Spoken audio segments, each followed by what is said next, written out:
पहा मैत्रिणींनो, असं मी साड्यांच्या ढिगाऱ्यांमध्ये रेट देण्यासाठी आलेले व्हरायटी बघण्यासाठी बऱ्याच पार्ट्या अशा असतात की त्यांच्या बरोबर आपलं काम झालेलं नसतं, डायरेक्टली त्यांनी आपल्याला सेट पाठवलेले असतात, असं होतं.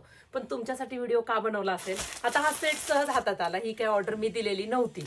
ओके, आणि ह्याच्यात अचानक ह्या साड्या आल्या. आता तर महाशिवरात्र पण झाली, आपण बनवली होती. पहा, आता हा बंडल बाजूला ठेवते. ह्या अशा बिलट्या असं घेऊन बसलेले असते सगळं मी.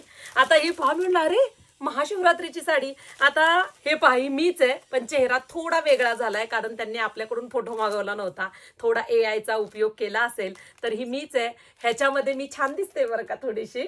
पण तुम्हाला सांगायचं तात्पर्य काय आहे की अशा साड्या वेगवेगळ्या पद्धतीच्या डुप्लिकेट बनत असतात मार्केटमध्ये. आता ही साडी मी बनवली नाही, महाशिवरात्रीची साडी मी स्पेशल बनवली होती. हा माझ्याच व्हिडिओ मधला चोरलेला फोटो आहे. बरं, हे कोणाचं, ज्यांनी प्रोडक्ट बनवलंय त्यांचं वाईट आहे का? त्यांनी चुकीचं काम केलंय का? नाही, त्यांनी छान काम केलंय. त्यांनी जास्त पेमेंटही घेतलेलं नाहीये त्याचं. त्यांनी कमी पैशामध्ये सुंदर असं प्रोडक्ट बनवलेलं आहे.